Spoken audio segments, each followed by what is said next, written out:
بسم الله الرحمن الرحيم. من ساحة اعتصام الكرامة بمدينة عفرين، ألف تحية وتحية لأحرار التركمان، وألف تحية وتحية للكرد، وألف تحية وتحية لأحرار العرب في ثورة الحرية والكرامة، الثورة السورية. طبعا قطعنا مشوار كثير كبير بتضافرنا مع بعضنا ومع توحيد جهودنا مع بعضنا، وهدفت فيها حناجر ملايين السوريين. يا الله ما لنا غيرك يا الله. وهدفوا فيها واحد واحد واحد، الشعب السوري واحد.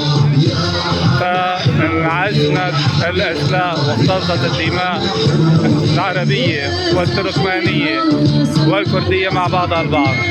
رسالة لأخوتنا ولأهلنا من التركمان ومن الكرد بأننا وإياكم على العهد باقون، ولن ننسى الأقسام التي أقسمناها لله تعالى على مضينا في ثورة الحرية والكرامة حتى تحقيق أهداف الثورة السورية كاملة.